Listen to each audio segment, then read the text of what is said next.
Predecessor relation বার করছে এই parent relation থেকে। প্রেডিসেসর কাকে বলে? যে যদি কেউ একজনের পেরেন্ট হয় তাহলে সে প্রেডিসেসর হবে, বা পেরেন্টের পেরেন্ট তার প্রেডিসেসর হবে, তার পেরেন্ট প্রেডিসেসর হবে, তার পেরেন্ট প্রেডিসেসর হবে, অ্যান্ড সো অন। তাহলে এটাকে আমরা কিভাবে প্রোলগে রিপ্রেজেন্ট করতে পারি? তো প্রেড এক্স ওয়াই এর প্রেডিসেসর হবে যখন এক্স ওয়াই এর পেরেন্ট হবে। তো এক্স ওয়াই যদি পেরেন্ট হয় তাহলে অবশ্যই এক্স ওয়াই এর প্রেডিসেসর হবে, ঠিক আছে? এটা হচ্ছে রুল নাম্বার 1। রুল নাম্বার 2 কি? প্রেড এক্স ওয়াই এটা হবে যদি পেরেন্ট এক্স জেড হয় অ্যান্ড প্রেডিসেসর জেড ওয়াই হয়।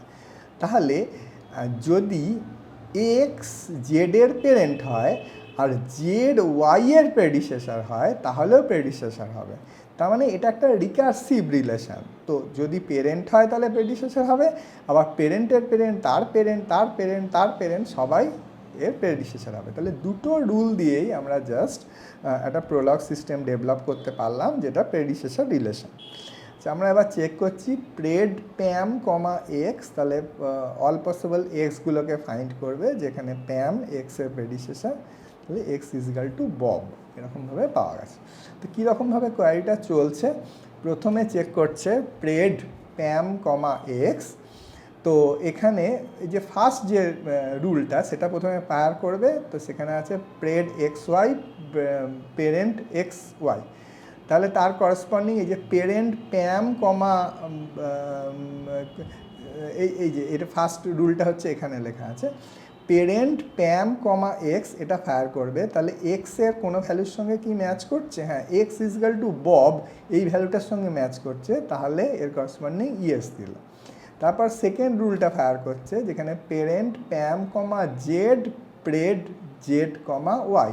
তা এটার সঙ্গে যখন এই রুলটা যখন ফায়ার করছে তখন জেড যদি বব হয় তাহলে জেড ইজিক্যাল টু বব এখানে বসালে কি হবে?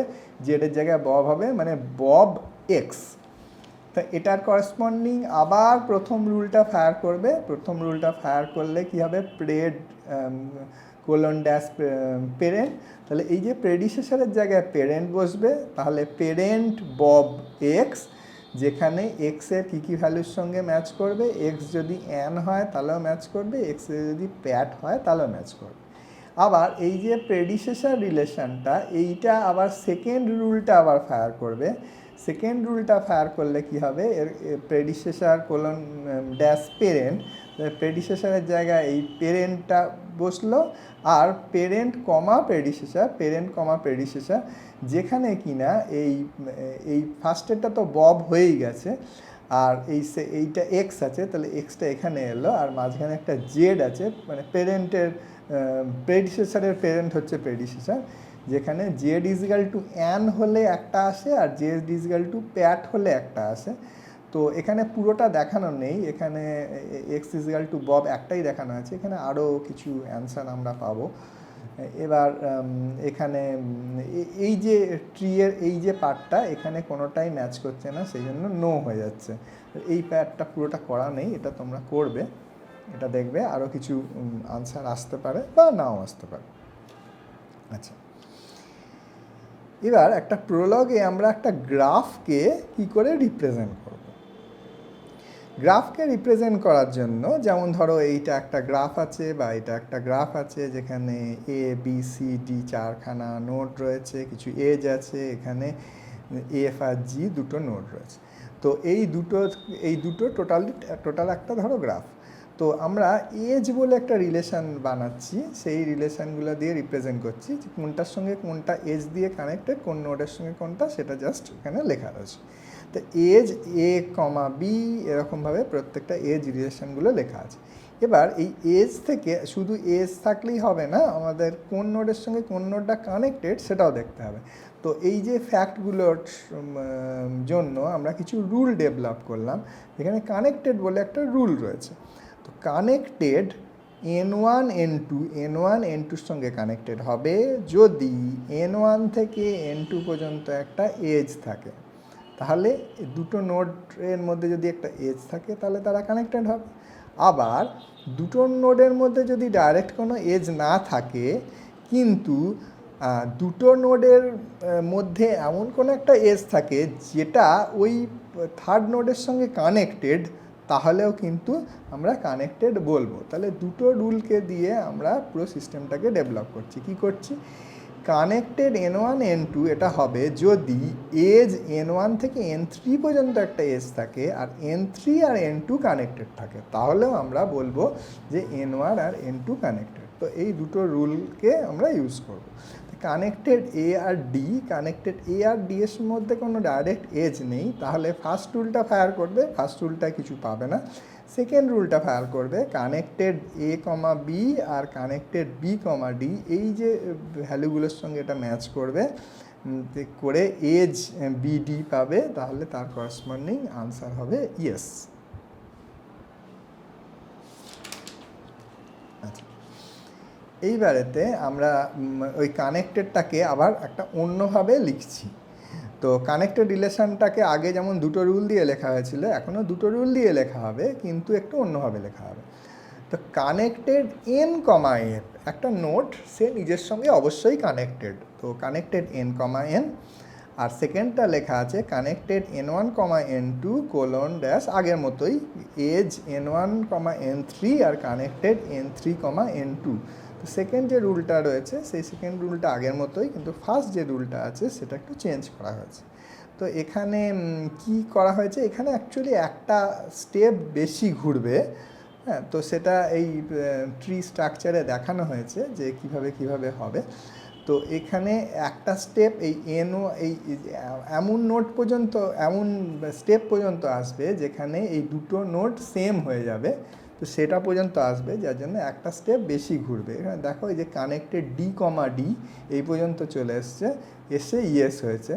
আর আগের যে দুটো রুল লেখা হয়েছিল আগের পাতায়, তাতে এই স্টেপ পর্যন্ত আসতো না, এর আগের স্টেপেই সেটা ইয়েস হয়ে যেত। তো এটা বহুভাবে লেখা যেতে পারে, এটা দুটো এক্সাম্পল, দুটো টাইপের এক্সাম্পল দেখানো রয়েছে। এবারেতে প্রোলগ দিয়ে আমরা একটা স্ট্যাককে রিপ্রেজেন্ট করব। কি করে স্ট্যাকটাকে রিপ্রেজেন্ট করব? একই রকম অনেকটা, যে এরকম একটা স্ট্যাক আছে যেখানে অন রিলেশন দিয়ে আমরা স্ট্যাকটাকে রিপ্রেজেন্ট করব, কে কার ওপরে আছে। তো on D A, on A B, on BC. এবার একটা অ্যাবভ রিলেশন বার করছি, যেখানে অন যদি একজনের অন রিলেশনে থাকে তাহলে তারা অ্যাবভে থাকবে, বা তার ওপরে যদি থাকে তাহলে তারা অ্যাবভে থাকবে। তাহলে অ্যাবভ B1 B2 যদি অন B1 B2 হয় তাহলে হবে। আবার অ্যাবভ B1 B2 হবে যখন on B1 B3 R above B3 B2, এরকম হলেও সেটা অ্যাবভ রিলেশনশিপ ফলো করবে। আচ্ছা, এটা আমরা যে কোনো একটা এক্সাম্পল নিয়ে দেখতে পারি। আচ্ছা, এইবার যেটা দেখানো আছে সেটা হচ্ছে প্রোলগের ডেটা অবজেক্ট, প্রোলগ টার্মস কী হতে পারে। প্রোলগে সিম্পল অবজেক্ট হতে পারে বা স্ট্রাকচার্ড অবজেক্ট হতে পারে। সিম্পল অবজেক্ট নিয়ে তো আমরা এতক্ষণ আলোচনা করছিলাম, স্ট্রাকচার্ড অবজেক্ট আরও কিছু আছে যেগুলো আমরা নেক্সট দেখব। সিম্পল অবজেক্টের মধ্যে কী হতে পারে, কনস্ট্যান্ট হতে পারে বা ভ্যারিয়েবল হতে পারে। তো কনস্ট্যান্ট মানে আমরা যেগুলো দেখেছি এই যে বব, টম, এগুলো হচ্ছে একটা কনস্ট্যান্ট। আর ভ্যারিয়েবল হতে পারে যেগুলোকে আমরা আপার কেসে লিখব। আচ্ছা,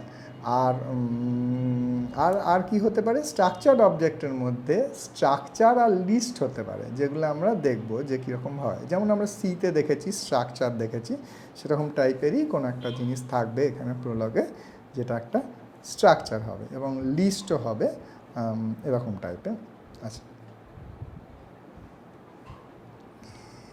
আচ্ছা, এখানে আরেকটা জিনিস বলার আছে, সেটা হচ্ছে আমরা কোনো জায়গায় কোনো আন্ডারস্কোর দিতে পারি। আন্ডারস্কোরটা কোনো ভ্যারিয়েবলের সঙ্গে ম্যাচ করবে, কিন্তু তার করসপন্ডিং ভ্যালুটা দেবে না। যেমন এখানে যদি আমি এক্স দিতাম, টম কমা এক্স দিতাম, তাহলে এক্সের ভ্যালুটাকে প্রিন্ট করতো, মানে যে টম যার পেরেন্ট তার ভ্যালুটা প্রিন্ট করতো। আন্ডারস্কোর যদি দিই তাহলে আমরা ইয়েস বা নো খালি প্রিন্ট করবে, কোনো ভ্যালু মানে অ্যাকচুয়ালি ভ্যারিয়েবলের ভ্যালুকে প্রিন্ট করবে না।